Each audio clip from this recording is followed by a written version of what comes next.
Olá, queridos irmãos e amigos, aqui estamos uma vez mais para mais uma reflexão.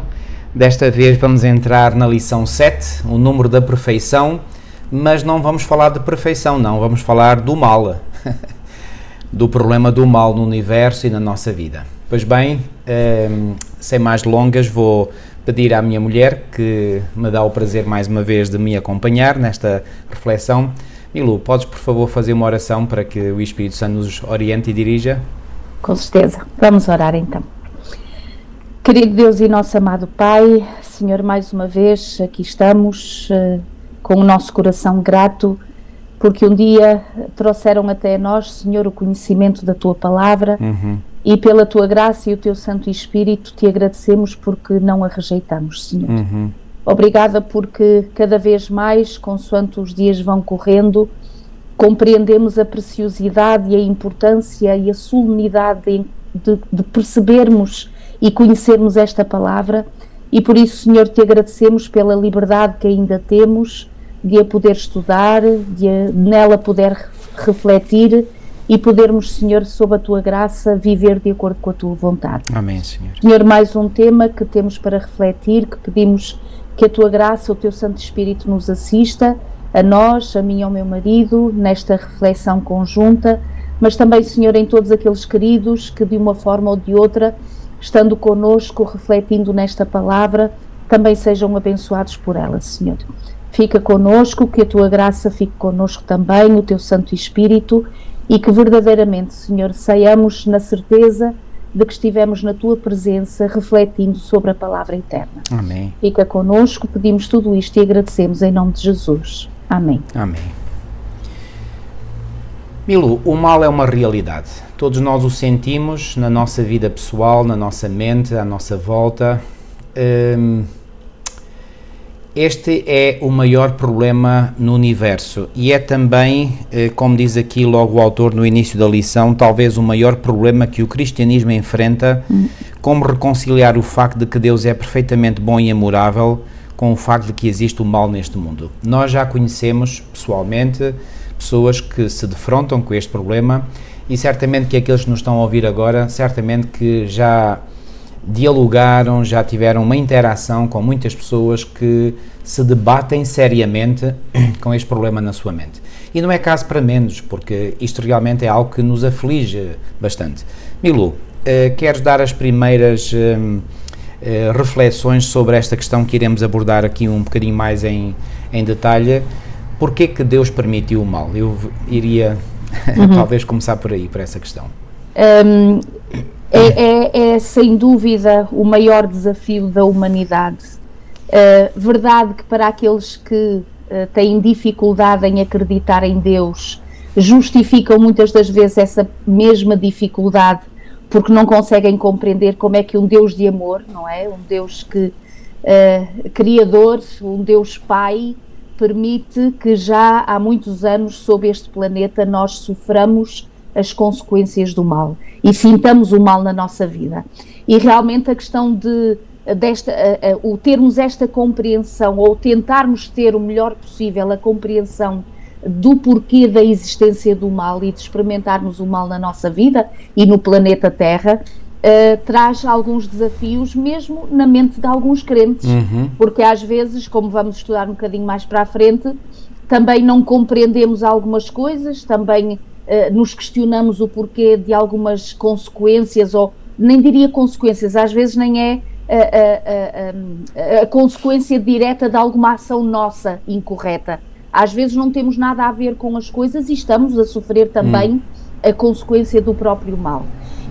É interessante que logo aqui na lição de abertura, portanto, do sábado à tarde, o nosso irmão vai buscar uma citação breve do Grande Conflito, em que ele explica aqui e recorda, portanto, esta citação de Ellen White, que diz que para muitas mentes a origem do pecado e a razão da sua existência são causa de grande perplexidade.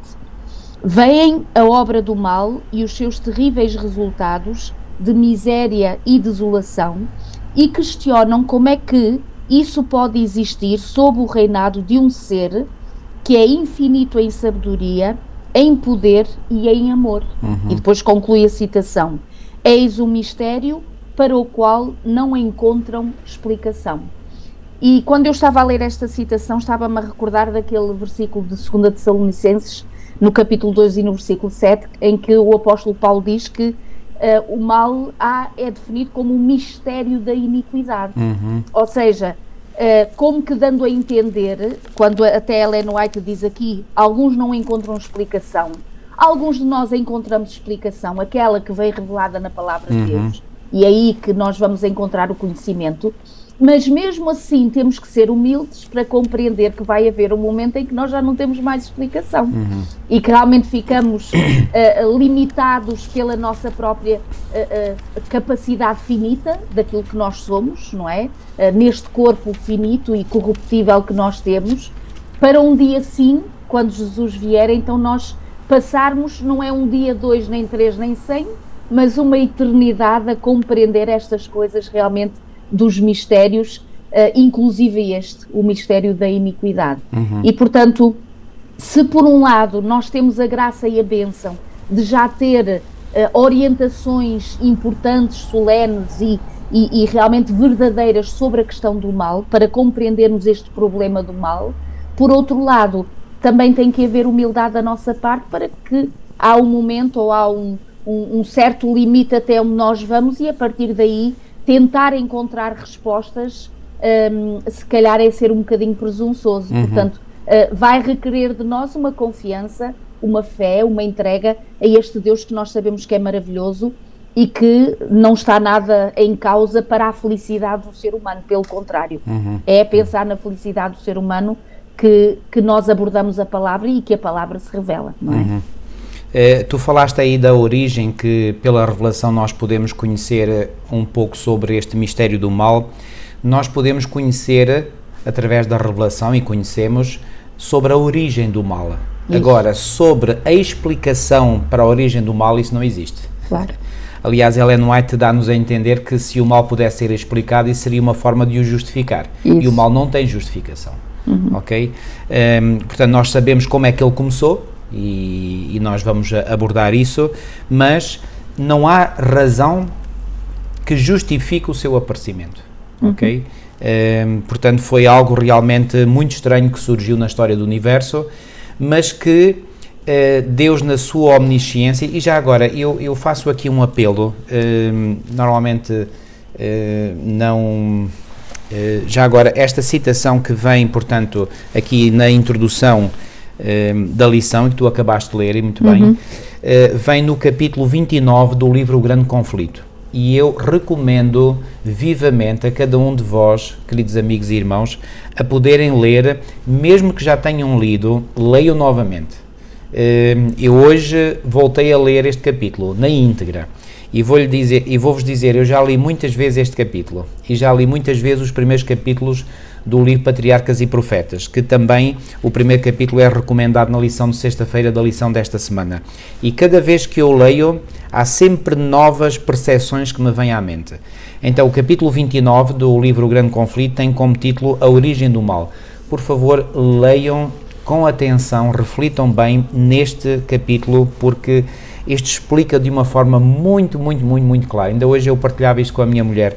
Eu estava a ler isto, estava a dizer, mas caramba, isto não podia ser mais claro, aquilo que está aqui revelado perante nós. Muito claro. E quando nós ficamos a perceber, então, a origem deste mal, não é? Nós compreendemos melhor e temos resposta para muitas questões.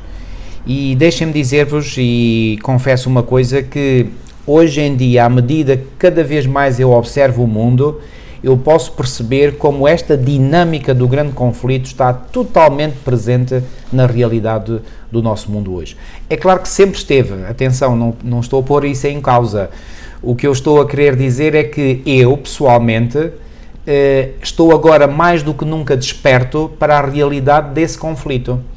E como estou desperto, e como eu conheço melhor a revelação do que conhecia há uns anos atrás, pois bem, a minha percepção sobre a realidade da dinâmica do mal no nosso mundo hoje está mais, digamos, mais sensível, ou seja, a minha sensibilidade aumentou e, portanto, eu percebo melhor aquilo que se passa hoje no mundo.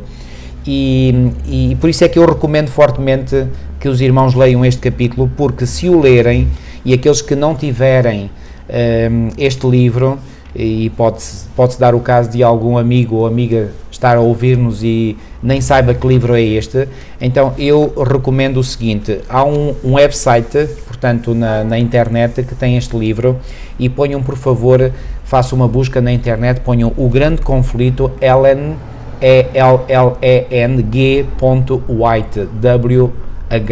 WHITE, e procurem O Grande Conflito, Ellen White. Vão encontrar, portanto, o texto online, e procurem então pelo capítulo 29, A Origem do Mal.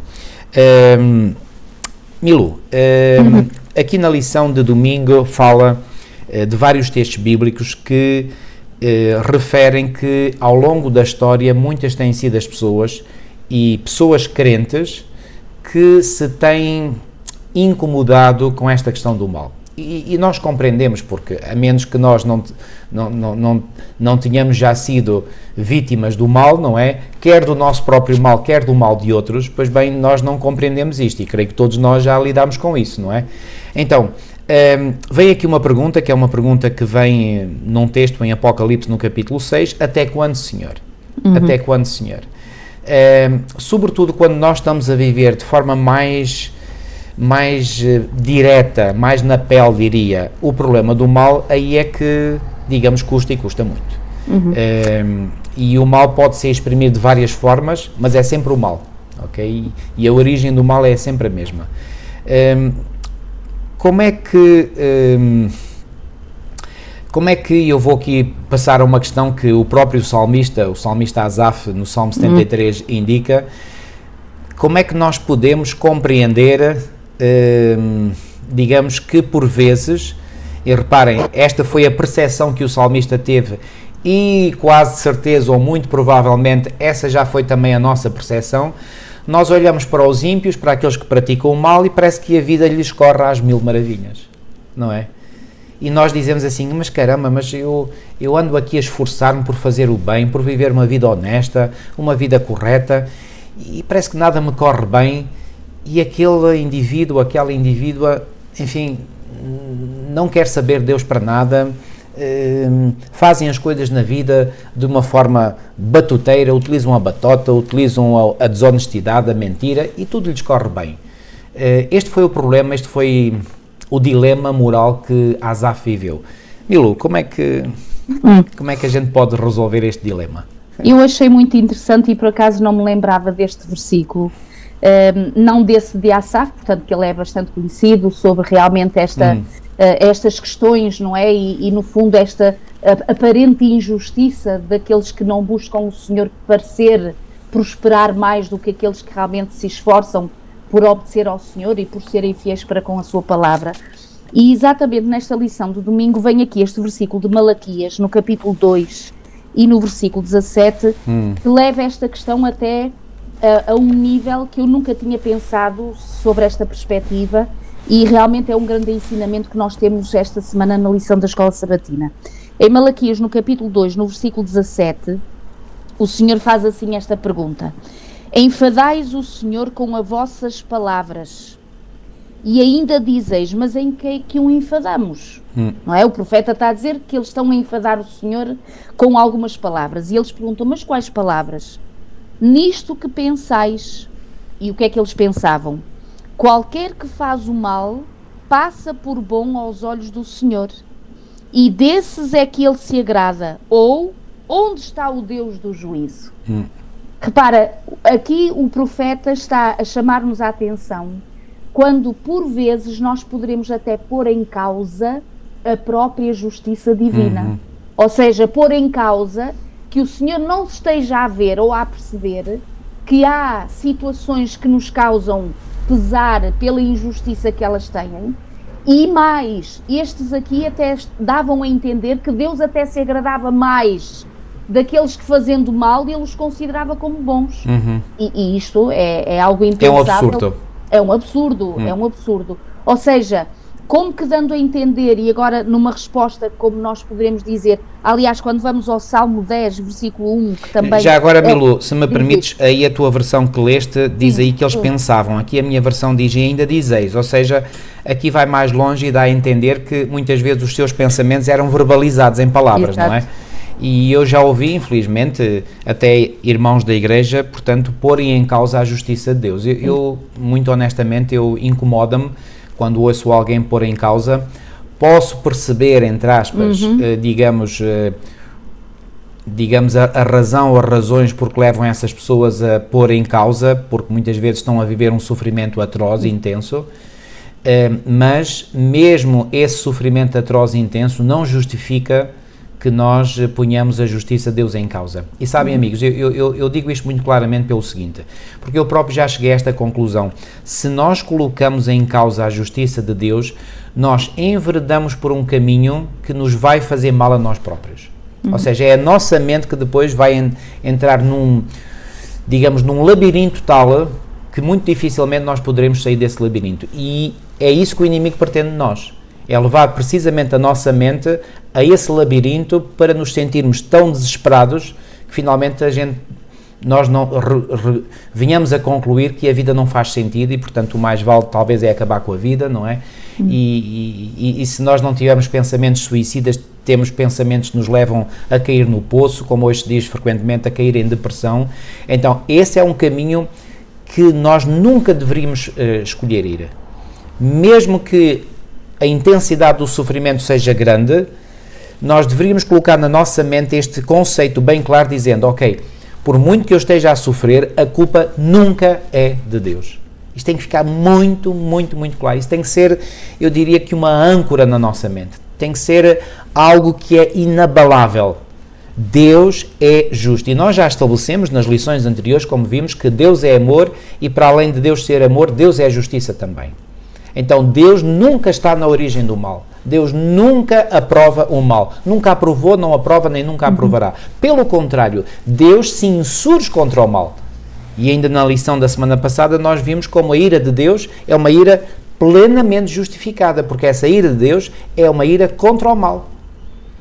Antes de o mal ter surgido no universo, Deus nunca tinha manifestado a sua ira. E quando o mal desaparecer finalmente, e louvado seja Deus, porque ele vai desaparecer definitivamente, a ira de Deus nunca mais se manifestará. Porquê? Porque o mal desaparece, e como a ira de Deus só se manifesta para com o mal, quando o mal desaparecer, a ira de Deus desaparece, nunca mais se manifesta. Ok? Portanto, Deus se manifesta contra o mal. Agora, se nós não temos essa certeza na nossa mente, amigos, eu vou-vos dizer, isso leva muitas pessoas quase à beira da loucura. E é isso, repito, o que o diabo quer. Mas Milu, tu ias a ler um salmo, diz... Eu ia ler o Salmo 10 e o versículo 1, quando há aqui uma pergunta que é feita e denota realmente um desaire, uma tribulação, um desafio muito grande, porque, Senhor, te conservas longe e te escondes nas horas da tribulação. E há pouco tu dizias, é verdade, a justiça de Deus nunca deve ser colocada em causa. Mas também é verdade que na nossa humanidade poderemos viver momentos tão sombrios em que colocamos em causa todas as coisas, inclusive a própria verdade e a tal justiça divina.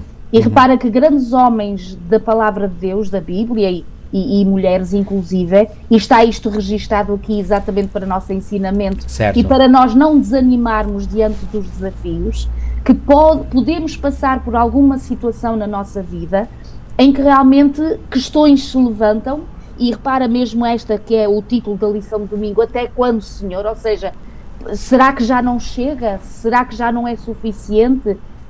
Ou seja, aquele que é crente, aquele que é filhinho de Deus, que está a viver atrocidades nesta vida, que é a consequência de um mundo mau e daquele que nele habita, portanto, que é o autor do mal, pode, por vezes, até sentir-se abandonado por Deus, não é? E temos um exemplo no próprio Senhor Jesus, não é? Quando o Senhor Jesus, no maior dos momentos que foi de grande sofrimento, que foi a sua morte, não é? Na própria lição de domingo também refere isso, porque às vezes as pessoas perguntam, mas onde é que está Deus quando há o sofrimento, não é? Quando as coisas estão a acontecer. E a resposta, uma delas é estar no mesmo sítio quando o Senhor Jesus morria naquela cruz. Pois. Portanto, está exatamente no mesmo lugar. Agora, esta consequência do pecado, esta herança que, se não for a Deus, morreríamos para sempre na transgressão, portanto, da lei do Senhor, que é o pecado e que traz a morte, então o Senhor trouxe a solução, trouxe exatamente a resposta para as nossas aflições, para o nosso pecado, portanto, que é a morte de Jesus na cruz. Mas mesmo o Senhor nessa cruz, o Senhor Jesus naquele momento exclama, não é? Eli, Eli, lama sabachthani, que quer dizer, Senhor Deus meu, porque me desamparaste? Agora reparem, se o Senhor Jesus realmente teve grande aflição na sua vida, enquanto aqui viveu, a maior de todas elas naquela cruz, por vezes nós poderemos encontrar filhinhos de Deus com algumas questões, certo, com algumas interrogações, com algumas lutas. Agora, como nós já estudamos aqui numas lições atrás, a questão é como é que nós vamos agora gerir essas emoções, como é que agora nós vamos gerir essas questões, Ora bem. como é que nós vamos permitir, ou até que ponto, ou que dimensão vamos dar, porque uma coisa é eu fazer uma questão, estou atribulada naquele momento, mas vou ao Senhor e o Senhor traz-me a paz, mesmo eu não entendendo, às vezes até nem entendo, mas o Senhor traz essa paz. Outra coisa é eu dar aso a essas emoções de dúvida, de ansiedade, de grande medo, inclusive, de alguma coisa, e deixar-nos ir exatamente por esse caminho que é o que o inimigo quer para nos trazer a falta de paz. Então, o até quando, Senhor, ou porquê que, Senhor, onde é que tu estás? Não vês o meu sofrimento? São perguntas que no dia a dia o próprio Filhinho de Deus por vezes pode ter, mas há uma resposta. Ou seja, se houver a atitude correta desse Filho de Deus para com Deus, então o Senhor também dará a resposta. Bom, eu talvez tenha já, digamos, saltado para a resposta e não dei talvez ênfase de que isto é uma reação muito humana, não é? Isso. E eu quero dar essa devida ênfase, mas embora nós possamos, sob, digamos, a influência do mal, numa situação de grande sofrimento, realmente ter dúvidas, não é? E reparem, nós temos muitos exemplos na Bíblia em que pessoas tiveram dúvidas. Reparem, o próprio João Batista, que foi considerado pelo próprio Senhor Jesus Cristo como sendo, entre os nascidos de mulher, ninguém houve superior a João Batista, disse Jesus, e no entanto, quando João Batista estava a sofrer lá no calabouço, na prisão, que deveria ser certamente uma prisão imunda, não é? Sem nenhumas condições, ele duvidou se aquele que ele tinha batizado no Rio Jordão, que era Jesus, se ele era o Messias que estava para vir, e mandou alguns mensageiros dizer, olha, és tu aquele que haveria de vir ou havemos esperar um outro? E olhem que Jesus, na sua resposta, ele não se mostrou magoado. Portanto, Jesus, que viveu na nossa pele, ele compreende perfeitamente as nossas dúvidas, as nossas inquietações, as nossas angústias. E quando aqui neste salmo que tu leste, no Salmo 10:1, diz, porque te conservas longe, Senhor, porque te escondes nos tempos de angústia, é evidente que isto é a manifestação da percepção humana. Exato. Esta é a nossa percepção, muitas vezes. Mas a percepção humana nem sempre corresponde à realidade.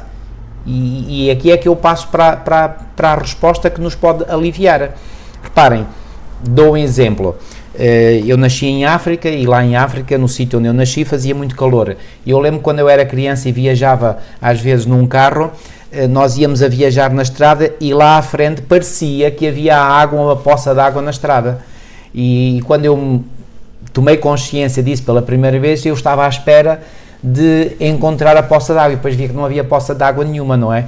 E depois mais à frente, ou seja, o que era? Havia uma percepção de que havia água na estrada, mas na realidade não estava lá água nenhuma, não é?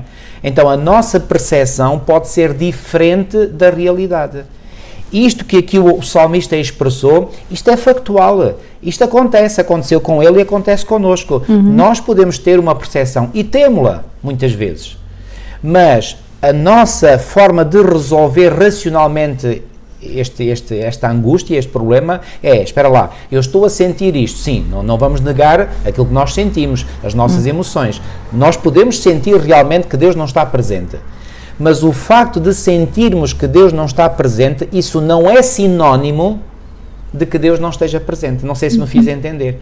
O próprio Jesus, quando pronunciou aquelas palavras que vêm registadas no Salmo 22:1, Deus meu, porque me abandonaste, e vem também registadas em Mateus 27:46, reparem, Ellen White diz-nos que o Pai estava ali junto de Jesus na cruz. Então reparem, qual era a realidade? A realidade é que o Pai estava ali junto de Jesus na cruz. No entanto, o Senhor Jesus não teve essa percepção. Pelo contrário, a percepção que ele teve foi que o Pai se tinha afastado, o tinha desamparado. Portanto, Jesus não mentiu quando disse Deus meu, porque me desamparaste. Ok? Jesus não mentiu, porque ele não sentia a presença do Pai. Ele sentia um abismo que o separava do Pai. Mas, no entanto, a realidade é que o Pai ali estava. Então, queridos, com isto em mente, o que nós devemos meter na nossa mente é o seguinte: mesmo que eu não sinta a presença de Deus na minha vida, eu devo ter racionalmente e pela fé a certeza de que Deus está comigo. Assim como, por exemplo, quando nós estamos numa noite escura em que não vemos nada, nós sabemos racionalmente que o sol não deixou de existir. O sol continua lá, não é? E há de aparecer depois, quando passarem aquelas horas da noite, não é? Mas o facto de não vermos o sol não significa que o sol deixou de existir. Estão a ver? Quando nós estamos, por exemplo, num dia de muita nuvem, de muitas nuvens, o dia, embora esteja claro, mas está muito escuro, não é? Pois bem, o sol continua lá. Só que entre o sol e nós interpõem-se grandes camadas de nuvens, não é? Pois bem, muitas vezes na nossa vida espiritual Deus está lá, mas entre Deus e nós interpõem-se camadas de pecado e tanta coisa má que existe no mundo, não é? Portanto, Deus nunca pode ser posto em causa, ok? Agora, e passo para a lição de segunda-feira, há muitas coisas neste grande conflito que nós desconhecemos, não é assim, Milu?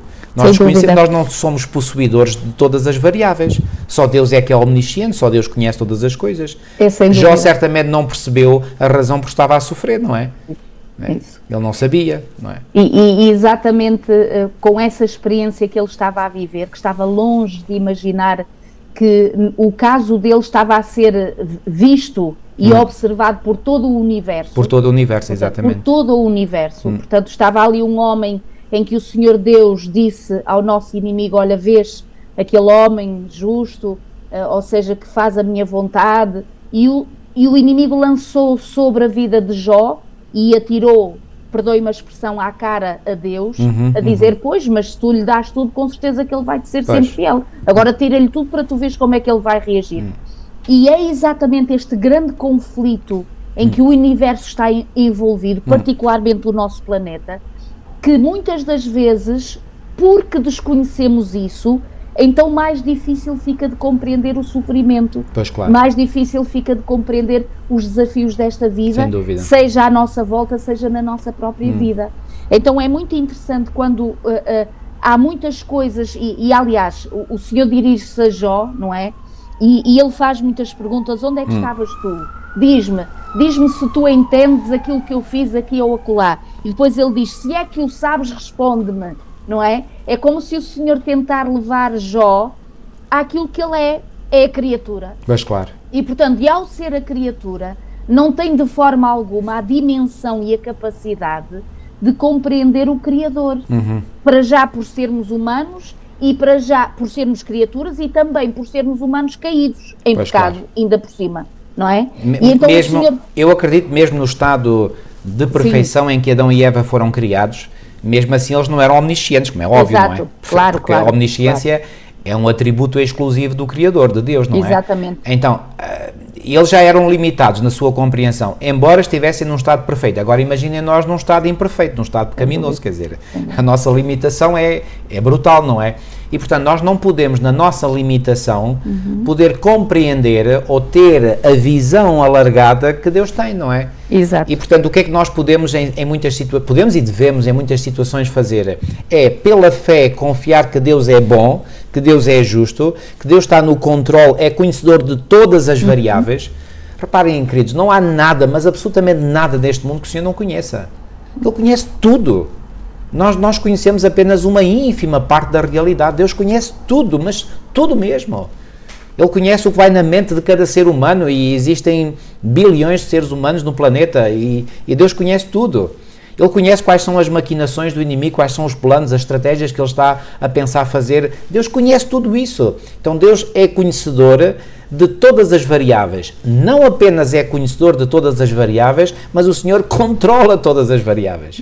Ou seja, nada lhe escapa ao seu controlo. Agora, não é menos verdade, e poderemos, digamos, passar um bocadinho para a frente na lição, que o Senhor muitas vezes permite que o mal se desenvolva, que o mal levante a sua cabeça, por assim dizer, para que as suas criaturas, que são limitadas no seu conhecimento, venham a compreender por experiência própria o que é o mal, e que o mal precisa mesmo ser banido do universo.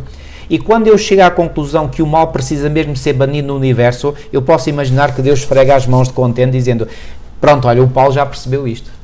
E eu queria que ele compreendesse. Claro, não é sou eu, claro, é todos, não é? Então, quando nós compreendemos, nós iremos reconhecer que Deus será plenamente e totalmente justo quando finalmente Ele um dia eliminar por completo o mal deste planeta. Uau! Ninguém porá em causa a justiça de Deus. Agora, se Deus logo no início da rebelião de Lúcifer o tivesse feito, pois bem, aí sim, e aqui eu gostaria de ler, e passo aqui, pronto, já para a lição de sexta-feira, e vem aqui uma descrição portanto, uma citação do livro Patriarcas e Profetas, no primeiro capítulo, porque foi permitido o pecado, mas acontece que esta mesma citação aparece também naquele capítulo 29 que eu há pouco vos falei do grande conflito, e eu até prefiro, digamos, a forma como aqui este texto está traduzido, e vou ler antes aqui, portanto, não a citação que está na lição de sexta, mas a citação que está neste livro, O Grande Conflito, e diz o seguinte: mesmo quando foi decidido que ele, Lúcifer, ou Satanás, não poderia mais permanecer no céu, a sabedoria infinita não destruiu Satanás. E não destruiu porquê? Prestem atenção. Como só o serviço por amor pode ser aceito por Deus, Deus só quer que nós o louvemos e o adoremos por amor. Deus não constrange ninguém, Deus não obriga ninguém a amá-lo. Ninguém mesmo. Ok? Se o fizesse, deixava de ser um Deus de amor. Se eu obrigasse a minha mulher a amar-me, era quando ela me ia então despachar mais depressa. Portanto, como só o serviço por amor pode ser aceito por Deus, a submissão das suas criaturas deve repousar na convicção, que convicção? Sobre a sua justiça e benevolência. Ou seja, Deus quer uma adoração racional. E para eu poder dar essa adoração racional, eu tenho que compreender por mim mesmo, e não por aquilo que outros me dizem acerca de Deus, eu tenho que compreender por mim mesmo que Deus realmente é um Deus bom, é um Deus justo e é um Deus benevolente. Agora reparem, os habitantes do céu e dos outros mundos, como não estavam preparados para compreender a natureza ou as consequências do pecado, e eu pergunto, estes habitantes do céu e dos outros mundos caíram em pecado? Não. E, no entanto, eles não compreendiam. Estão a ver? Portanto, mesmo seres perfeitos, não compreendem, não abarcam tudo. Por isso é que na lição de segunda-feira este título é muito sugestivo e significativo. Há muitas coisas que desconhecemos. Pois há. Até os seres celestes que nunca pecaram desconheciam. Então eu repito, os habitantes do céu e dos outros mundos, como não estavam preparados para compreender a natureza ou as consequências do pecado, não poderiam ter visto a justiça e a misericórdia de Deus com a destruição de Satanás. Exato. Se Deus tivesse logo destruído a Satanás logo no início da rebelião deste, pois bem, digamos, ninguém provavelmente iria contestar a justiça daquilo que Deus tinha feito, mas ficavam todos com temor, com medo, e pensariam assim dentro do seu coração: uau, deixa-me cá portar-me bem, porque se eu não me porto bem um dia vou ter o mesmo tratamento que Lúcifer teve. Mas isso, digamos, a dúvida que Lúcifer tinha lançado teria continuado, e teria continuado eternamente. Reparem o que é que Ellen White continua a dizer: se ele tivesse sido excluído imediatamente da existência, passariam a servir Deus mais por temor do que por amor. A influência do enganador não teria sido destruída por completo, ou seja, o enganador teria sido destruído, mas a influência que ele tinha deixado continuaria. Isso seria catastrófico para o universo inteiro. Nem o espírito de revolta teria sido totalmente desarraigado. devia permitir-se que o mal mostrasse plenamente os seus resultados. Para quê? Para que todos, na sua limitação, pudessem perceber-se, e pá, o mal é mesmo mau. E então, nesse caso, para bem de todo o universo, continua ela, através dos séculos sem fim, Satanás devia desenvolver mais completamente os seus princípios para que as suas acusações contra o governo divino que ele lançou e que lançaram dúvidas na mente de todos os seres criados, lançaram dúvidas. Mesmo daqueles seres que nunca tomaram partido de Lúcifer. Eles ficaram com dúvidas se Satanás não estava certo. Para que as suas acusações contra o governo divino pudessem ser vistas por todos os seres criados sob a sua verdadeira luz e para sempre pudessem ser postas acima de qualquer dúvida a justiça e a misericórdia de Deus e a imutabilidade da sua lei. Só mais um parágrafo e eu termino. A rebelião de Satanás deveria ser uma lição para todo o universo, não apenas para este planeta Terra, para todo o universo, em todos os séculos futuros, um testemunho perpétuo, ou seja, eterno, da natureza e dos terríveis resultados do pecado. A consequência do governo de Satanás, tanto os seus efeitos sobre os homens como sobre os anjos, mostraria qual a consequência de se rejeitar a autoridade divina. Demonstraria que da existência do governo de Deus e da sua lei depende o quê? Escutem bem, o bem-estar de todas as criaturas que ele fez.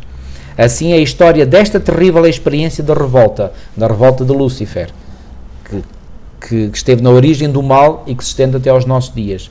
A história desta terrível experiência da revolta deveria ser uma salvaguarda perpétua para todos os seres santos, impedindo-os de serem enganados quanto à natureza da transgressão, livrando-os de cometer pecado e de sofrer o seu castigo. Por isso é que há um texto em Naum 9 diz que a angústia não se levantará uma segunda vez. Porquê? Porque todo o universo, digamos, ficou, entre aspas, vacinado e ficou claramente na mente de todos que o mal não presta e que Lúcifer lançou acusações mentirosas e destituídas de qualquer fundamento contra Deus, contra o seu governo e contra as suas leis. Amigos, isto tem que ficar muito claro. O caráter de Deus tem que ficar limpo, porque o caráter de Deus foi manchado e terrivelmente manchado.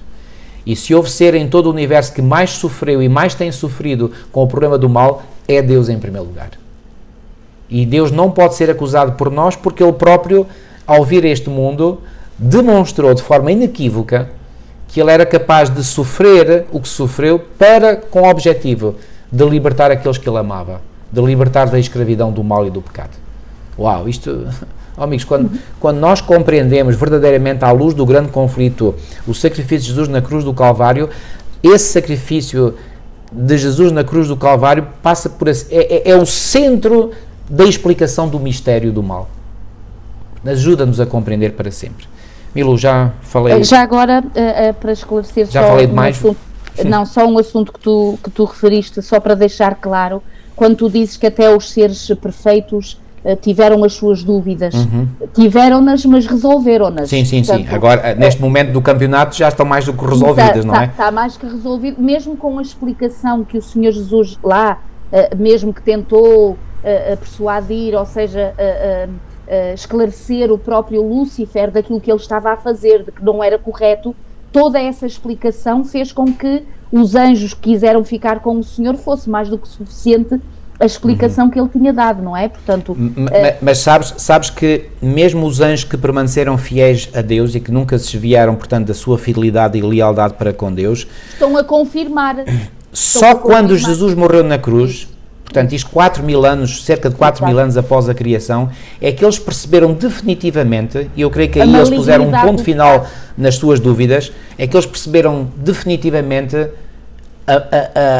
digamos, a malignidade que ia no coração de Lúcifer, que ele fez as tramas que fez para matar o seu Criador. Uau, isto é tremendo, isto é tremendo. Digo bem, o seu Criador, Lúcifer atentou contra a vida do seu Criador. Uau, isto é, como dizem os ingleses, mind-boggling, quer dizer, isto explode na nossa mente, quer dizer,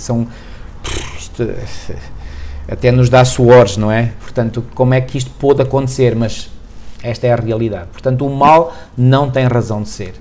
E todos aqueles que se ligam a Deus compreenderão cada vez mais de forma clara que o mal é um elemento estranho, absurdo, horrível que surgiu. Não há explicação possível para o mal. Não há justificação possível para o mal. O mal tem que terminar. E vai terminar. Louvado seja Deus por isso. E mais, a solução para o mal ainda, embora não esteja efetivada, mas ela já foi conseguida. Com a morte de Jesus na cruz, o problema do mal ficou resolvido. Quando eu digo resolvido, ou seja, abriu-se, digamos, o caminho para a resolução definitiva do mal. Ok? Já agora, nós vamos voltar um bocadinho à lição de segunda-feira, porque estávamos aqui a falar de Jó antes de teres ido buscar aquelas citações que leste há pouco, apenas para realçar algo muito interessante. Nós percebemos como eram as questões que Jó colocava no início, não é? Quando se começa a contar a sua história, mesmo as respostas que ele vai dando aos seus amigos, não é? Que chegavam ali e que davam a entender que alguma coisa de difícil poderia estar ele a passar. E é interessante o contraste entre a forma como Jó fala antes de Deus lhe ter falado e lhe ter dito e perguntado: será que estás a entender alguma coisa, Jó? E repara, quando vai aqui em Jó 42, versículo 3, uma das coisas que o próprio Jó agora vai dizer é isto: quem é aquele, como disseste, que sem conhecimento encobre o conselho? E agora repara o que ele diz: na verdade falei do que não entendia. Coisas maravilhosas demais para mim, coisas que eu não conhecia. E agora repara como isto é interessante. Mesmo a nossa própria percepção do mal, ou seja, a forma como nós vamos reagir ao mal vai depender também do conhecimento que temos sobre isso. Ora nem mais. E agora o próprio Jó percebe que realmente há qualquer coisa de mais grandioso e demasiado grande para ser revelado, e que afinal ele não conhecia coisa nenhuma, nem entendia coisa nenhuma. Por isso é que diz, há muitas coisas que nós desconhecemos. E eu achei interessante também a forma como o autor, no fim da lição de segunda-feira... E deixa-me só acrescentar aqui um pequenino detalhe, Milu. Quando Jó reconhece isto, não é? Ele aqui claramente estava a demonstrar uma grande humildade. Claro. E é essa humildade que nós precisamos também para reconhecer que há muita coisa que nos escapa da nossa compreensão. Somos limitados na nossa compreensão. Ponto final. Mas o que é interessante é exatamente depois o que diz o autor, o último parágrafo da lição de segunda-feira. Pela sua resposta a Jó, Deus tornou-lhe claro que há muitas coisas que Jó não sabia e não compreendia, e como Jó, também nós deveríamos reconhecer humildemente que há muitas coisas que se passam no mundo e nos bastidores que desconhecemos totalmente. Lá está. Não é por nós termos, e graças a Deus que temos o conhecimento da Sagrada Escritura, mas não está tudo aí revelado. Pois, claro. Ou seja, o que é essencial para a nossa salvação, com certeza que está revelado, e o que precisamos, pela fé e confiança no Senhor, sermos salvos pela sua graça e pelo seu sangue derramado. Mas há muitas coisas a nível do próprio, da vida na terra, do próprio mal, de tantas outras coisas que nós não sabemos, desconhecemos. E depois diz, o facto de que podemos não saber quais são as respostas às nossas perguntas, não significa que não haja boas respostas ou que um dia não seja tudo resolvido. Cá está. Até lá, necessitamos de confiar na bondade de Deus, que nos foi revelada de muitas formas. Muito bem. Portanto, não é por não obtermos as respostas aqui... Que elas não existem. Que elas não existam.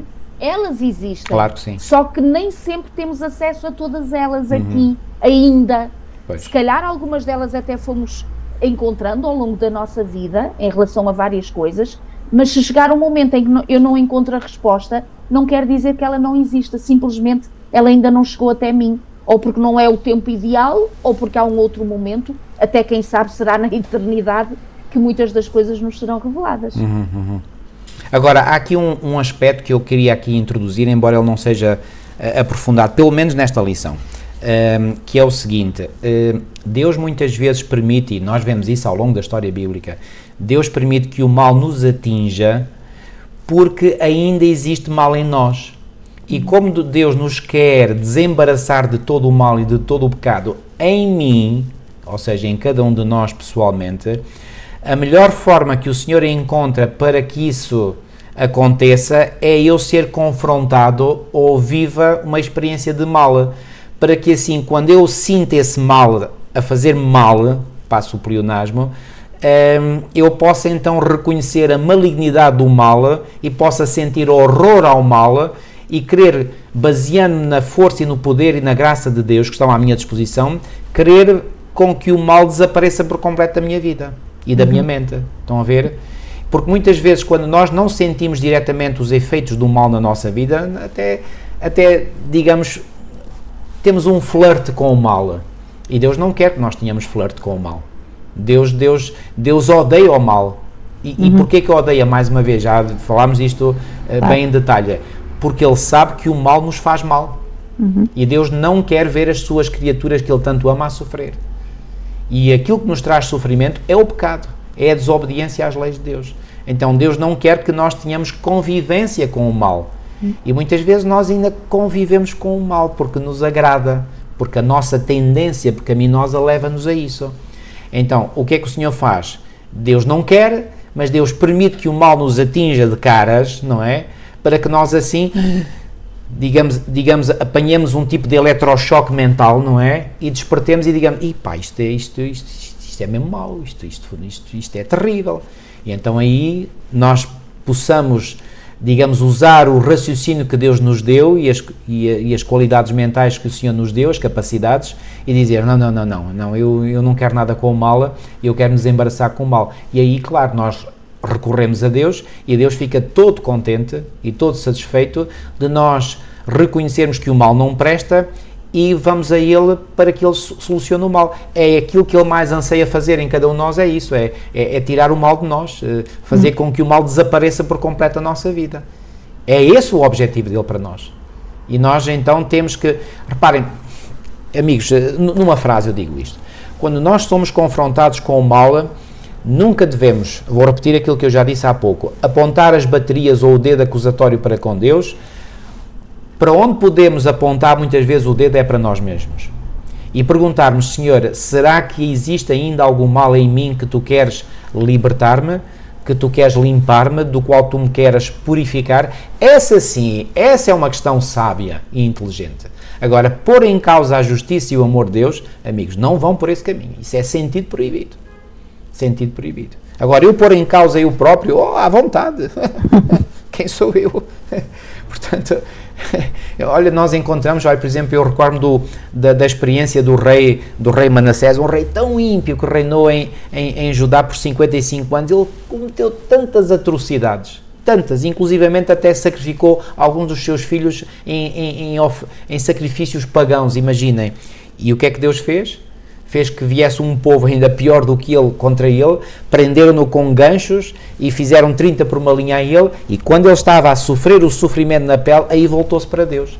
E sabe uma coisa? Deus na sua misericórdia o perdoou. Isto é. Então reparem, porquê que Deus permite o sofrimento do seu povo? É para que nós caiamos em si. Porquê que Deus permitiu o sofrimento de Jó? Eu não sei se sabem, mas quando nós lemos com atenção o livro de Jó, nós vemos que Jó, ele tinha ali alguns defeitos no seu caráter, e esses defeitos estavam escondidos, o próprio Jó não tinha conhecimento deles, e quando Jó foi confrontado com a crise, esses defeitos de caráter de Jó vieram à superfície e manifestaram-se.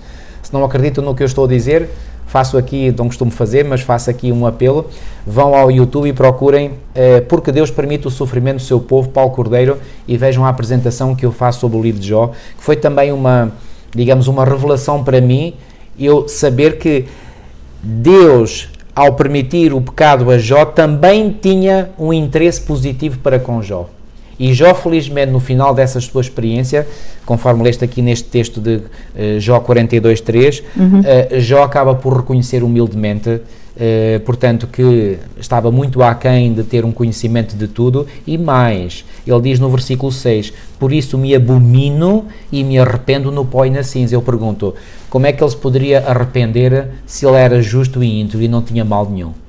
Só nos podemos arrepender daquilo que é incorreto, daquilo que é injusto. Então porquê que Jó diz que se abomina e se arrepende? Porque ele reconheceu os seus erros. E quando Jó chega a este ponto de finalmente reconhecer erros que ele próprio desconhecia, então aí Deus mudou a sorte de Jó. E Deus mudará a nossa sorte quando nós chegarmos ao momento de reconhecermos os nossos erros. É muito, muito, muito duro chegar lá, para todos nós. Mas quando nós lá chegamos, então aí o Senhor faz maravilhas e pode voltar a nossa sorte. E Lu, podemos avançar? Sim, e o que é interessante é que ao longo dessa caminhada, desse processo, é isso nada mais, nada menos que o desenvolvimento da nossa fé. Ou seja, a forma como Deus vai agindo na nossa vida, mesmo permitindo alguns desafios. E já agora, esclarecendo mais ainda, o Senhor não tem prazer nenhum no sofrimento, nem em trazer-nos desafios à nossa vida, mas até esses desafios que o Senhor permite que cheguem, Ele o transforma em bênção. E, portanto, é esta a grandiosidade do nosso Deus e esta questão de confiança, de caminhar lado a lado com o Senhor, é aquilo que nos permite muitas das vezes até continuar no nosso relacionamento com Deus, mesmo que não tenhamos resposta para muitas perguntas. Mas a gente continua, porque sabe quem Deus é, sabe o que Ele quer fazer na nossa vida, que é sempre o melhor, e sabe nós sabemos da nossa limitação e que mesmo que não encontremos resposta agora, um dia poderemos ter essas respostas. E já agora, Milu, se me permites, eu li aqui só duas citações rápidas. Uma vem no livro Eventos Finais, na mesma última citação do capítulo 10 deste livro, portanto, e o capítulo 10 tem como título O Pequeno Tempo de Angústia, diz assim: aflições, cruzes, tentações, adversidades e as nossas várias provações são os agentes divinos para nos purificar, santificar e preparar-nos para o celeiro celestial. Eu repito, aflições, cruzes, tentações, adversidades e as nossas várias provações são os agentes divinos para nos purificar, santificar e preparar-nos para o celeiro celestial. E uma outra citação de Ellen White, no Já Todas as Nações, página 247, diz assim: por meio da aflição, Deus revela-nos as manchas do nosso caráter, para que pela sua graça possamos vencer as nossas faltas. Capítulos desconhecidos que nos dizem respeito são-nos mostrados, foi o que aconteceu com Jó. E sobrevém a prova, como sobreveio a Jó, a ver se aceitamos a repreensão e o conselho de Deus. Jó aceitou e foi perdoado pelo Senhor e foi recuperado. E nós também podemos ser perdoados, se tivermos a humildade de reconhecermos os nossos pecados, as nossas faltas, nos arrependermos no pó e na cinza, porque aquilo que Deus quer é a vida eterna para nós, mas nenhum de nós terá acesso à vida eterna se houver ainda alguma mancha de pecado em nós. Isso é ponto assente, amigos, e não há volta a dar. E já agora eu faço aqui um apelo para que, sabem, como isto é muito difícil para nós seres humanos reconhecermos, nós muitas vezes não gostamos de falar disto. Reparem, mesmo estas duas citações, por exemplo, esta realidade de Jó, pouco é falada. Como é que eu a descobri? Olha, descobri num livro escrito por um teólogo adventista que apontou para esse... Eu nunca tinha ouvido falar sobre isso. E é um livro que foi publicado até pelas nossas publicadoras oficiais, a Casa Publicadora Brasileira, e esse livro, muitíssimo bem escrito, ele aí, portanto o autor desse livro, apontou os versículos, eu fui confirmar e disse, uau, mas eu nunca tinha visto isto, não é? Então Jó tinha problemas. E Deus permitiu a crise, a aflição na vida de Jó. Claro, Jó ficou a compreender mais o grande conflito. Posteriormente, porque na altura ele não percebia. E, acima de tudo, ele foi purificado de coisas que ele desconhecia. E nós, será que podemos dar-nos ao luxo, entre aspas, de dizer, não, eu já estou purificado todo o pecado? Não, queridos, não podemos dar-nos ao luxo de dizer isso. Eu não sei se não há ainda aqui no meu coração, e certamente haverá, digamos, capítulos desconhecidos, como diz aqui, portanto, que nos dizem respeito e que Deus me quer mostrar, mas como eu sou teimoso em querer reconhecer ou em dar o braço a torcer para reconhecer isso, Deus muitas vezes tem que permitir que eu passe pelo sofrimento para que eu reconheça isso e finalmente, ao reconhecer, eu possa pedir a ajuda dele para resolver esse problema. E então o problema fica resolvido. Estão a ver? Mas para isso é preciso passarmos por lá e nós não queremos, repito, nós não queremos porque não nos agrada, como é óbvio. Leiam, por exemplo, aquilo que Paulo diz em Hebreus 12 sobre a disciplina, que a disciplina não é motivo de alegria quando nós a recebemos, mas depois produz fruto pacífico aos que por ela são exercitados ou disciplinados. Estão a ver? Portanto, nós não gostamos. Não gosto eu, nem gosta nenhum de vós. E portanto não vale a pena esconder esta realidade, amigos, porque é assim mesmo, é a nossa natureza humana, é assim, ok? Milu, vamos passar para a lição de terça, ok? E já agora, este título aqui, o teísta cético, eu confesso que não gostei muito deste título, mas depois percebi, na explicação que aqui vem na lição, o que é que o autor quis dizer,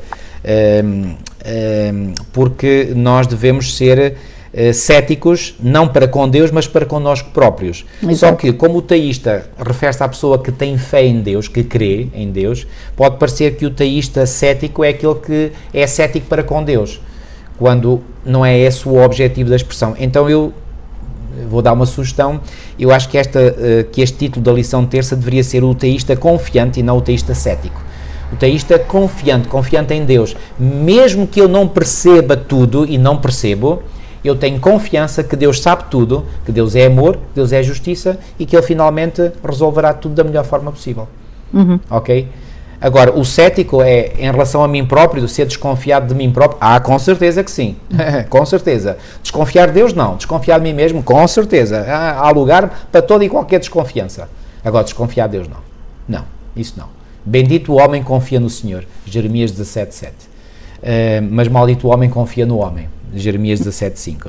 Então, aqui é que vem então o Salmo 73, que já fiz referência. Milu, vou-te pedir que sejas tu a fazer então um comentário. Já lá vamos, só para sublinhar esse aspecto que estavas a falar, que acabamos por compreender o porquê deste título, embora, pronto, realmente pudesse haver outros títulos, se calhar mais satisfatórios. Mas é interessante quando o autor escreve: o teísta cético é cético quanto à capacidade humana por estar ciente ou para compreender plenamente as razões de Deus relativas ao mal neste mundo. Apenas porque não conseguimos ver, por exemplo, os micróbios a flutuar no ar ao nosso redor, não significa que não hajam micróbios a flutuar no ar ao nosso redor. O facto de não se saber quais são as razões de Deus não implica que Deus não tenha boas razões. Claro. E, portanto, repetimos aquele conceito que há pouco eu dizia: mesmo que não saibamos todas as respostas, não quer dizer que elas não existam. E, portanto, o Senhor tem as suas razões. Como é que nós, como criaturas, estamos a tentar, de alguma forma, compreender a totalidade do Criador, não é? Que nos é impossível, mesmo por questões de termos sido criados, não sermos o Criador, e pessoas usarem exatamente isso para justificar a sua falta de fé. Sim. Ou a sua falta de crença. E, portanto, é algo que temos que ultrapassar. Quer dizer, é o finito a tentar compreender o infinito. O infinito. Como é que a gente chega lá? Não chega, queridos, não chega. Não, aqui não vale. E na eternidade vai ser uma eternidade a aprender. Portanto, não convém entrar por aí. Não é aí que temos que nos agarrar. E eu achei muito interessante, e agora fizeste... Aliás, Milu, deixa-me só interromper e dizer isto. É quando nós reconhecemos a nossa limitação para compreender e reconhecemos que Deus compreende todas as coisas e Ele age de forma correta, amorosa e justa, que nós verdadeiramente manifestamos fé em Deus. De outra forma, como é que manifestaríamos a nossa fé? Exatamente. E a Bíblia não diz que sem fé é impossível agradar-lhe e que o justo viverá pela fé. Estão a ver? Quer dizer, a gente muitas vezes sabe as coisas na teoria, mas depois na prática custa, não é? Mas cá está, isto é a prática, quer dizer, quando eu sou... digamos, confrontado pelo sofrimento, eu tenho que ter fé suficiente em Deus para saber que Deus está no controle e Deus sabe agir e Deus agirá da forma corretíssima, porque Deus nunca se engana. Ponto final, eu faço confiança e pronto, e o assunto está encerrado. Mas era bom que fosse assim muito fácil, era muito bom. Mas isto é a tal caminhada de aprendizagem, claro, não é? Claro. E é interessante que neste Salmo 73, o Salmo tal de Asaf, que já tinhas feito referência, há esta inquietude, não é? Porque é que os maus prosperam, porque é que tudo lhes parece correr bem e nós que andamos aqui a tentar fazer a tua vontade, é só sofrimento, só desafios. Mas o que eu acho mais maravilhoso em tudo isto é como é que termina este salmo. E é exatamente isto que nós vamos viver quando diariamente alimentamos o nosso relacionamento com Deus, apesar de algumas dúvidas, apesar de algumas injustiças que vemos, apesar de alguns desafios que possamos estar a viver ou ver outros a viverem e não achamos corretos. Reparem como é que termina aqui o Asaf a dizer, versículo 28. Quanto a mim, bom é estar junto a Deus, no Senhor Deus eu ponho o meu refúgio para proclamar todos os seus feitos. Ou seja, nós poderíamos dizer assim, então Asaf, mas tanta coisa, estavas a dizer que o Senhor é injusto, e porque, ou melhor, porque é que os ímpios prosperam, porque é que há isto, porque é que há aquilo, e ele diz, afinal é isto, é a nossa saída, marido, a nossa saída para todas estas coisas que nós não compreendemos e que realmente acontecem muito mais neste mundo. A única saída que nós temos é esta que o Asaf diz: quanto a mim, bom é estar junto de Deus. Ponto final. Agora sou eu que digo, ponto final. É bom estar junto de Deus, porque junto de Deus mesmo, não compreendendo todas as... Por exemplo, vou dar agora um exemplo. Quando uma criança pequena está junto dos seus pais, junto do seu pai ou da sua mãe, há qualquer coisa que sucede, o pai ou a mãe diz, olha, anda aqui para o meu colinho, anda para aqui. A criança não tem noção, nem compreende tudo, mas ela sente-se bem aonde? No colo do pai e da mãe, porque ela sabe que ali está segura, independente, ela nem tem consciência que há outras coisas que ela poderia entender, nem sabe que existem. Pois claro. Então ela está segura naquele momento que está nos braços do pai. Então repara, nós com o Senhor será exatamente a mesma coisa, diante desses desafios que o inimigo possa lançar sobre a nossa vida, e a falar para alguém que neste momento até possa estar a atravessar algum grande desafio, alguma desilusão, algum desânimo, alguma tristeza profunda, algo que o está a absorver e a mingar no sentido de lhe retirar o pouco de fé que possa ter. Querido irmão, querida irmã e querido amigo, bom é estar junto de Deus. Amém. E se nós estivermos junto de Deus, diariamente, estudando a sua palavra, orando, pedindo ao Senhor que retire de nós os pensamentos que não são de bênção, mas que são exatamente tentações satânicas, se fizermos este exercício de relacionamento com o Senhor, então o estarmos junto de Deus é suficiente para nós, mesmo que não tenhamos as respostas todas. Isto é uma grande bênção. E por isso o salmista termina a dizer, o Asaf, bom é estar junto de Deus, no Senhor Deus eu ponho o meu refúgio, e agora repara o que é que ele vai fazer. Não só estar junto de Deus e refugiar-se no Senhor, mas ele toma uma atitude. E qual é a atitude? Ele diz aqui, vou proclamar a todos os seus feitos. Ou seja, em vez de ficar desanimado e dizer, pois nem vale a pena seguir este Deus, porque é tanta coisa, a gente olha, tanta injustiça. Não, ele diz, eu estou junto de Deus, aqui recebo o conforto, mesmo que ainda não perceba tudo, mas Ele é o meu refúgio. E mais uma coisa, vou dizer para os outros fazerem a mesma coisa. Fazerem do Senhor o seu refúgio. E quando nós temos este relacionamento com Deus, marido, e realmente é isso na nossa vida, na vida dos nossos queridos, na vida de todo aquele que se aproxime do Senhor, Deus dá esse abraço e dá esse conforto para nós prosseguirmos adiante, apesar das injustiças e das coisas que nós não entendemos. Agora, há aqui um aspecto que nós também não podemos passar por alto ou minimizar, que a Asaf refere de forma muito clara, e eu creio que no tempo de hoje parece que quase se tornou, enfim, vou dizer entre aspas, proibitivo falar sobre isto, porque não parece ser um discurso politicamente correto. E aqui Asaf não tem papas na língua, ele de forma bem clara ele apresenta isto. Reparem qual é o problema que ele tinha na sua mente inicialmente, é que ele ficava indignado com a prosperidade dos ímpios, e houve algo que o Senhor lhe mostrou, que lhe revelou que iria acontecer aos ímpios. Reparem no versículo 12 em diante, eis que estes são ímpios e todavia estão sempre em segurança, e se lhes aumentam as riquezas. Era a percepção dele. Okay? E aliás, esta percepção até em parte é correta, porque realmente os ímpios muitas vezes prosperam. Isto é factual. Agora, ele dizia, na verdade que em vão tenho purificado o meu coração e lavado as minhas mãos na inocência. Versículo 14, pois todo o dia tenho sido afligido e castigado cada manhã. Se eu dissesse também falarei assim, eis que ofenderia a geração de teus filhos. Quando pensava em compreender isto, fiquei sobremodo perturbado. Até que, versículo 17, até que entrei no santuário de Deus. Há aqui duas explicações para aquilo que ele diz aqui no versículo 7.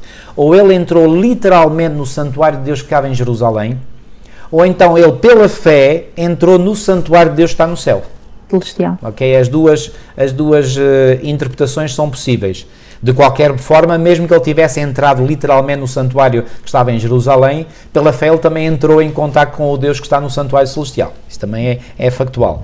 Até que entrei no santuário de Deus, então entendi eu o fim deles. O fim deles de quem? O fim dos ímpios. E reparem que ele agora aqui vai dizer como é que Deus age na sua justiça para com os ímpios, que aqui na lição desta semana várias vezes foram referidos como os filhos da desobediência. Quem são os filhos da desobediência? São aqueles que se identificam com o mal e que muitas vezes, sem se darem conta disso, eles são usados, manipulados pelo inimigo para fazer mal aos outros, sobretudo àqueles que são de Deus. E Satanás deleita-se em usar os filhos da desobediência, que estão do lado dele e que são facilmente manipulados por ele, para infligir coisas negativas àqueles que são de Deus, ok? Portanto, o mal vem de Satanás, não vem de Deus, ok? Como no livro de Jó é claramente escrito. Então ele diz aqui, versículo 18, certamente tu os puseste em lugares escorregadios, tu os lanças em destruição, como cai na desolação, quase no momento, ficam totalmente consumidos de terrores. Como faz com um sonho o que acorda, assim, ó Senhor, quando acordares, desprezarás a aparência deles. Assim o meu coração se azedou e sinto picadas nos meus rins. Isto é um texto já mais antigo. Como é que diz? As minhas diz, as entranhas se me comoveram. Se me comoveram. Portanto, ele ficou... Aquilo, digamos, foi algo que ele sentiu até às suas entranhas, não é? Isto perturbou mesmo lá interiormente. Versículo 22, assim me embruteci e nada sabia, era como animal perante ti, um animal irracional. Todavia, estou de contínuo contigo, tu me segurás pela minha mão direita, guiar-me-ás com o teu conselho e depois me receberás em glória. E depois ele continua a dizer, a quem tenho eu no céu senão a ti? E na terra não há quem eu deseje além de ti. A minha carne e o meu coração desfalecem, mas Deus é a fortaleza do meu coração e a minha porção para sempre. Pois eis que os que se alongam de ti perecerão. Tu tens destruído todos aqueles que apostatando se desviam de ti. Mas para mim bom é aproximar-me de Deus, pus a minha confiança no Senhor Deus para anunciar todas as tuas obras. Ou seja, o salmista aqui não usa papas na língua para dizer que ele se sente feliz por o Senhor exercer uma justiça contra os ímpios. Amigos, eu não sei qual é o problema que há na mente de alguns em não quererem admitir este facto. Os pecadores, aqueles que se identificam totalmente com o mal, têm que ser punidos e vão ser punidos. E eu alegro-me por saber que Deus fará essa justiça. É claro que nós sabemos que Deus não tem prazer na morte do ímpio. É verdade, sem dúvida. Deus não, se fosse da vontade de Deus, Deus não destruía a ninguém. Isto é claríssimo na Bíblia, 2 Pedro 3,9, não tenho prazer na morte do ímpio, senão em que ele se arrependa e viva. Portanto, isto é claro. Agora, qual é o problema? É que no exercício do livre-arbítrio, que iremos ainda ver na lição de quarta-feira, as pessoas se identificam de tal maneira e se cristalizam no mal, que finalmente chegam a um ponto de não retorno. E o que é que o Senhor vai fazer a essas pessoas? Vai ainda acarinhá-las? Não, vai destruí-las, como Ele destruiu os antediluvianos, e foram milhões e milhões que foram destruídos, certamente. E isto, para mim, é um ato de justiça de Deus, e eu alegro-me nessa justiça. Não tenho qualquer receio em dizer isso. Eu alegro-me nessa justiça. Agora, eu não vou tentar na minha mente, porque não sei, isso é uma variável que Deus me ocultou, quem são aqueles que não se irão salvar e quem são aqueles que se irão salvar. Deus saberá. E aí eu preocupo-me com a minha salvação, não é? E já dá muito trabalho, não é? Entre aspas. Então, eu tenho de preocupar comigo. Agora, eu regozijo-me, e digo isto sem qualquer receio, e tenho aqui esta e outras declarações, até os seres celestes em Apocalipse 16, quando fala da caída das pragas no tempo do fim, os seres celestiais louvam a Deus por Ele estar a derramar essas pragas sobre os ímpios.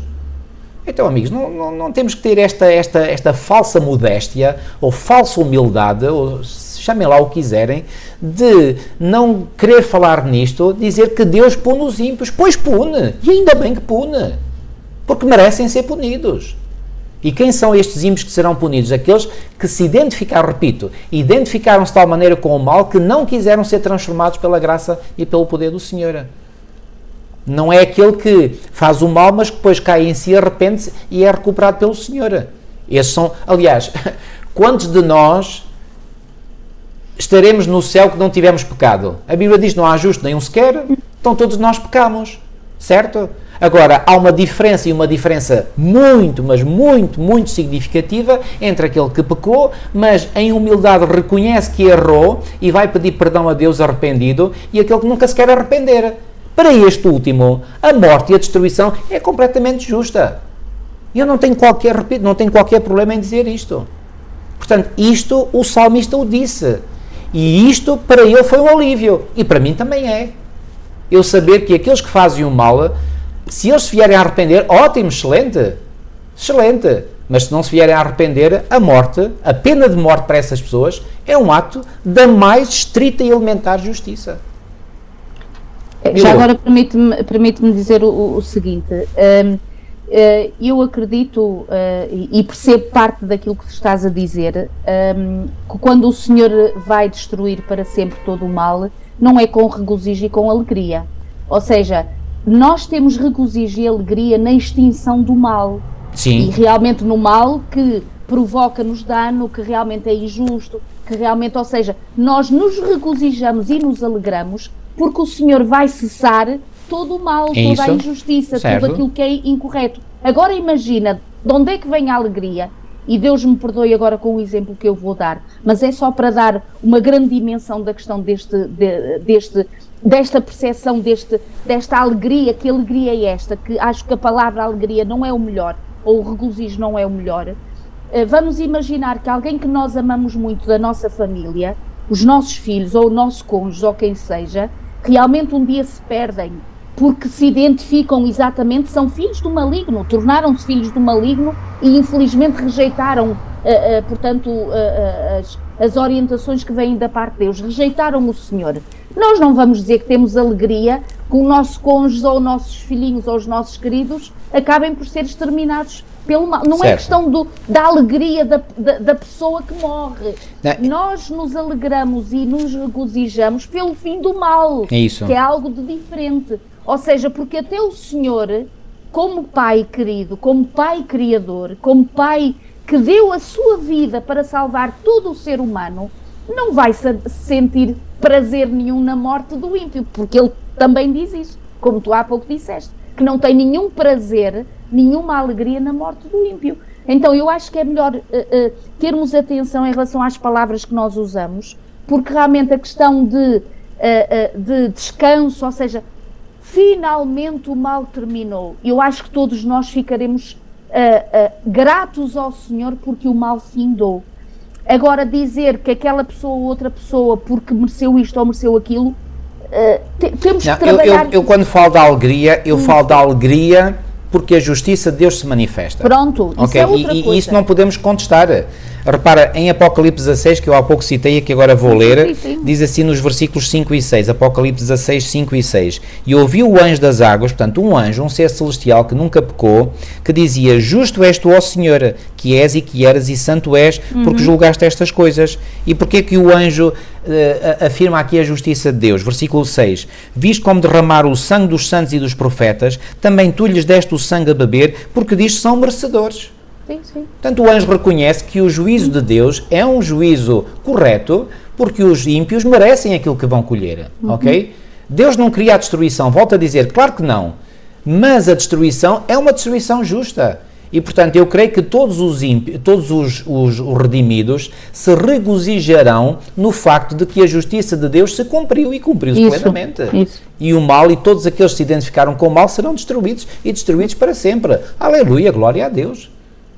Eu não vejo qualquer problema em dizer isto. Agora, pois, se calhar a palavra alegria não foi bem melhor percebida, mas eu digo alegria não pelas... Porque, reparem, Jesus é dito claramente, e vamos lá ler, porque fique isto também muito claro. E isto realmente é uma questão, é das questões mais sensíveis que nós abordamos, a questão do mal, e por isso é que tem havido tantas discussões. Mas em Ezequiel, por exemplo, no capítulo 18, e no último versículo deste capítulo, diz assim: porque não tomo prazer na morte do que morre. Ou seja, podíamos dizer, por outras palavras, este texto não tem alegria naquele que morre, naquele que é destruído. Diz o Senhor Jeová: convertei-vos, pois, e vivei. Mas quando finalmente Deus vê, e só Deus percebe quando é que a pessoa atingiu o ponto do não retorno, e essa pessoa não quer mesmo, portanto identificou-se, está identificada com o mal, não quer, quando é que Satanás foi expulso do céu? Satanás só foi expulso do céu quando Deus compreendeu que não havia mais nenhuma hipótese para Satanás. Ok? Não o destruiu logo, poderia tê-lo feito, mas não o destruiu logo porquê? Já percebemos, para que outras criaturas que não percebiam a amplitude e a profundidade do mal viessem a perceber, ok? Mas quando finalmente, no final do milénio, depois da segunda vinda de Cristo, haverá um período de 1000 anos em que o Senhor no céu vai dar a compreender a todos os redimidos porque é que os ímpios não se salvaram. Claro, eu não queria saber de todos os ímpios, vou querer saber daqueles que talvez eu conheci nesta terra, não é? Oxalá que não aconteça, mas de familiares, de amigos, de conhecidos, eu vou querer conhecer desses, não vou querer saber de todos, não é?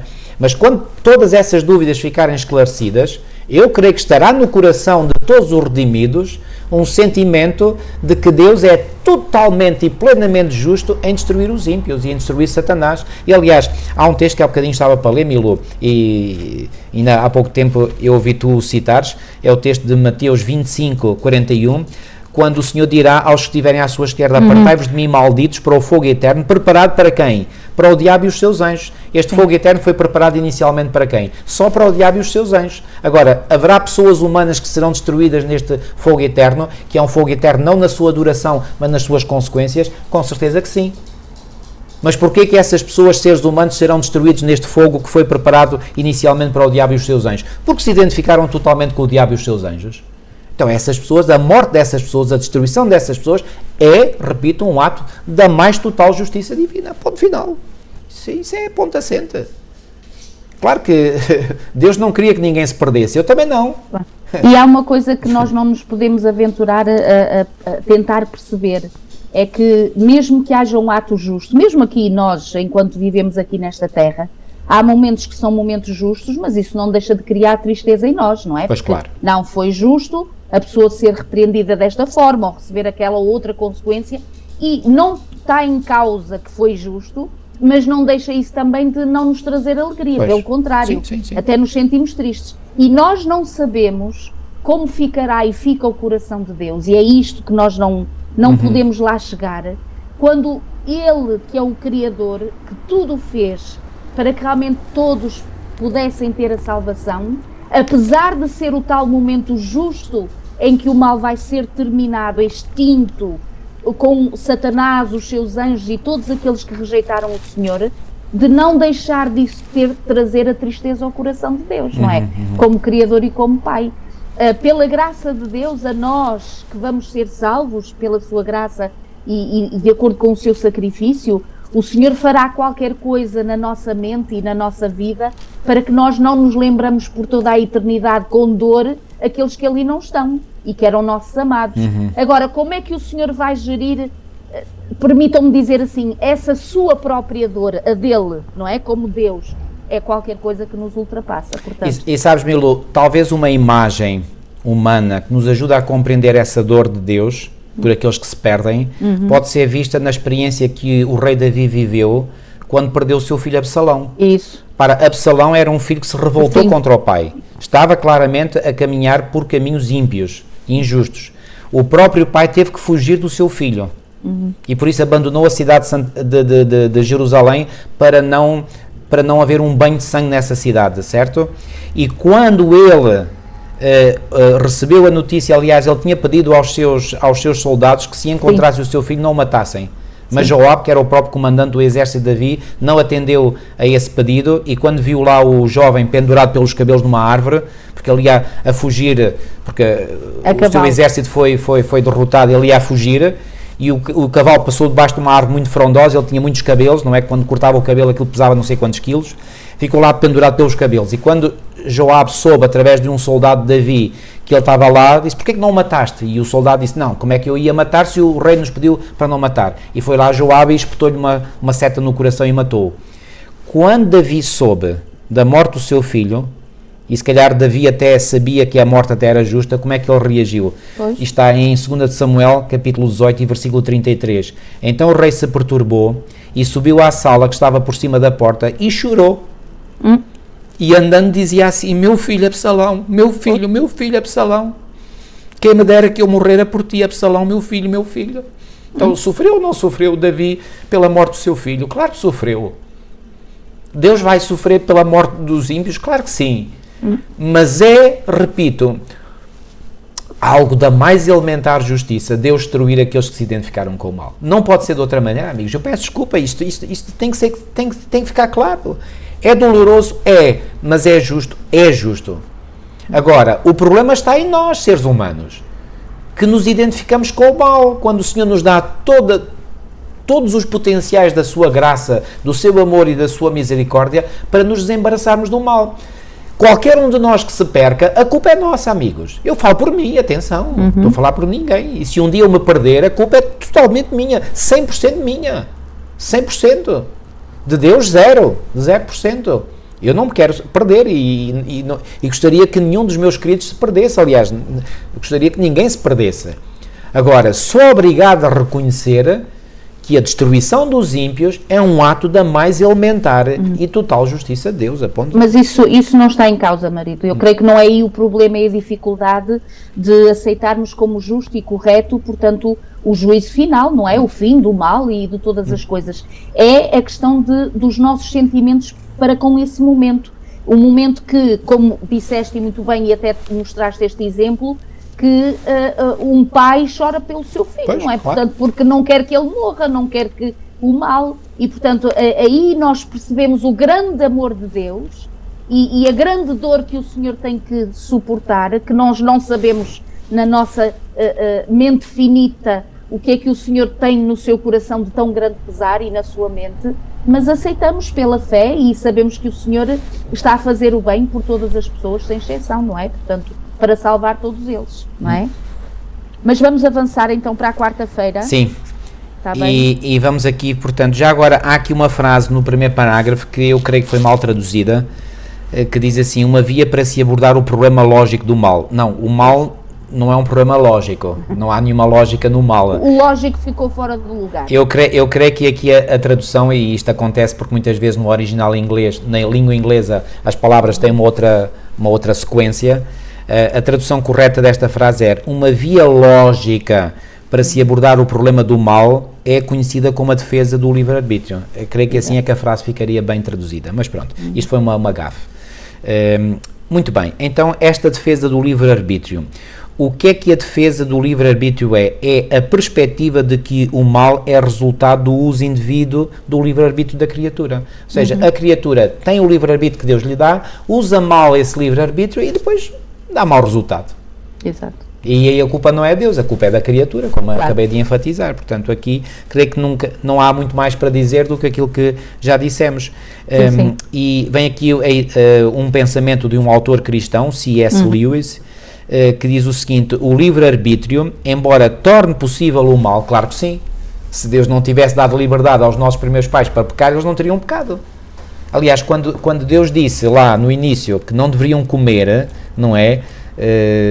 Portanto, Gênesis 2,17, mas da árvore da ciência do bem e do mal dela não comerás, porque no dia em que dela comeres, certamente morrerás. A pergunta que devemos colocar-nos é esta: se Adão e Eva não tivessem a escolha ou a possibilidade de desobedecer, por que adverti-los? Claro. Não fazia sentido. Então eles eram autómatos, eram robôs e só faziam aquilo que Deus queria que eles fizessem, portanto não valia a pena adverti-los para não fazer aquilo, porque eles não fariam, porque estavam programados para não fazer. Então o simples facto de Deus ter advertido para eles não comerem daquela árvore era a prova suprema, e continua a ser a prova suprema, de que Deus lhes deu o livre-arbítrio, ok? Agora, o que é que acontece? Eles pegaram no livre-arbítrio e fizeram a escolha má. Como nós, seres humanos, temos o livre-arbítrio dentro de nós e muitas vezes escolhemos erradamente, ok? Agora, entre escolher erradamente uma vez, duas vezes e escolher sempre, vai uma diferença, não é? Claro, o mal que fazemos é sempre mal e não pode ser desculpado. Temos que ter a humildade para o reconhecer e humildemente ir junto de Deus, arrependidos, pedindo perdão. E o Senhor perdoa cada vez que nós vamos a Ele pedindo perdão, ok? Mas estavas a ler a citação de C.S. Lewis. Sim, ele diz, portanto, o livre-arbítrio, embora torne possível o mal, é verdade, também é a única coisa que torna possível qualquer amor ou bondade ou alegria dignos de serem experimentados, porque se não houvesse livre-arbítrio, não existiria amor, não existiria bondade. E creio que isto entra pelos olhos adentro de cada um de nós percebemos facilmente isto, não é? Um mundo de autómatos, não é? Continua ele a dizer, de criaturas que funcionassem como máquinas, não valeria a pena criar. E depois até fala aqui no final, achei interessante, e nós até brincámos com isto, a empresa Sony criou um cão robô chamado Aibo. E há bocado a minha mulher perguntou ao nosso filho mais novo se ele gostaria que nós substituíssemos o nosso cãozinho, temos cá em casa, por um robô deste. Qual foi a reação? E ele disse assim, não, nada disso, nem penses. Porque reparem, eu disse ao Levi, disse ao filhinho, mas ele, olha, se fosse um robô, ele não sujava, não tinha pelos, como diz aqui, portanto este não adoece, não tem que ir tomar as vacinas, nem nada disso. Ele disse, não digas nada disso. Não é porquê? Porque o relacionamento com o bichinho, não é? Portanto, com o nosso cãozinho, que denota, até as crianças, foi isso que eu disse, até as crianças percebem a diferença entre o que seria ter alguma coisa robotizada, não é? E o autómato, como se costuma dizer, e uma coisa natural, portanto, que é o bichinho, e nós sabemos, quem tem animaizinhos sabe que realmente os bichos têm uma forma de ser e de estar que demonstram carinho e dedicação e entrega maravilhosas, sem dúvida. E o robô não manifesta nada disso. É frio, completamente frio. E então brincamos com o nosso filho a dizer que íamos comprar um robô e deitar o Kiko fora, que é o nosso cãozinho, mas não, de todo. Ele disse, se o robô chegasse cá a casa, ia logo pela janela fora. E foi o que ele disse, ia logo embora. Muito bem. Para terminar, Milu, eu gostava de... Se calhar ler aqui a citação que vem na lição de quinta-feira. Sim. Sobre esta questão então, do amor e mal, vem aqui logo no início, diz assim: a terra ficou em escuridão espiritual devido à má compreensão a respeito de Deus. Para que as tristes sombras se pudessem iluminar, para que o mundo pudesse voltar ao Criador, era preciso que se derrubasse o poder enganador de Satanás. Isso não se podia fazer pela força. O exercício da força é contrário aos princípios do governo de Deus. Ele deseja unicamente o serviço de amor. E o amor não se pode impor, não pode ser conquistado pela força ou pela autoridade. Só o amor desperta o amor. Conhecer Deus é amá-lo, o seu caráter deve ser posto em contraste com o de Satanás. E então, infelizmente, foi necessário e é necessário passar todo este tempo para nós entendermos, e a nível de todo o universo não ficar dúvida, de que as intenções deste ser criado, que foi Lúcifer, realmente eram mesmo más. E todas as suas obras, ao longo de todas estas décadas e eras, têm demonstrado exatamente que há uma confrontação diante da lei do Senhor, diante do seu caráter, e a imposição dele, porque ele sim impõe, sim. Ele sim, o Senhor Jesus bate à porta, o inimigo derruba, pois. Portanto ele destrói e entra sem ser convidado, não é? O Senhor o Senhor mostra-se disponível para estar connosco, mas ele respeita a nossa liberdade e quer estar connosco se nós quisermos estar com ele. E, portanto, oxalá que realmente seja isso que nós desenvolvamos no nosso coração, e ao querermos estar com ele, muitas coisas nos serão reveladas, inclusive parte para percebermos o problema do mal. E ao percebermos parte do problema do mal, porque o Senhor deixou o necessário para realmente nós compreendermos alguma coisa e desejarmos a Deus e desejarmos o bem, então façamos a nossa decisão e tomemos a nossa decisão. Amém, amém. Sim, Senhor. Podemos terminar com uma oração? Vamos terminar. Nosso querido e amado Pai que estás nos céus, muito e muito obrigado, Senhor, pela Tua palavra, pela Tua revelação, que nós sabemos que foi inspirada por Ti. É verdade que foram santos homens que, inspirados por Ti, escreveram o que escreveram, mas o conteúdo foi inspirado por Ti, e obrigado, Senhor, porque através da Tua palavra nós ficamos a conhecer plenamente quem Tu és.